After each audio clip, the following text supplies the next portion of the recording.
Hey hi everyone and welcome back to my daily blog. আমি আবার চলে আসলাম আজ আবার একটা নতুন ভিডিও নিয়ে। ভিডিওটা হচ্ছে এই শুক্রবারের।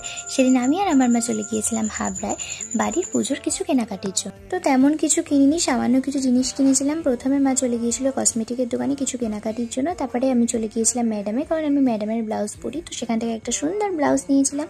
তারপরে ঘরের জন্য একটা কৌটো সেট, দুটো চামচ কিনে নিয়েছিলাম। তারপরে সেখান থেকে মা চলে গিয়েছিল অরবিন্দুতে, কারণ আমার মা অরবিন্দুর ব্লাউজ পরে। তো সেখান থেকে একটা সুন্দর ব্লাউজ নিয়ে নিয়েছিল। তারপরে আসার পথে ঘুগড়ি কিনে নিয়ে বাড়িতে আসলাম। আর কী কী কিনেছি সেটা তো তোমাদের দেখিয়ে দিলাম। তারপরে দিন চলে গিয়েছিলাম আমার একটা দিদির কাছে মেহেন্দি পরার জন্য, কারণ বাড়িতে পুজো আর দু হাতে একটু মেহেন্দি না পরলে না ভালো লাগে না। আর ও খুব সুন্দর মেহেন্দি পরায় প্লাস শেখায়। তোমরা যদি ওর কাছে শিখতে বা পড়তে চাও তো আমাকে কমেন্টে মেসেজ করে দিও, আমি ওর কন্ট্যাক্ট নাম্বার তোমাদের দিয়ে দেবো। আর পরের দিন দেখো মেহেন্দি রঙটা কত সুন্দর এসেছিল। আজ ভিডিওটা এ পর্যন্ত। ভালো লাগলে like comment share and subscribe করে দিও। টাটা।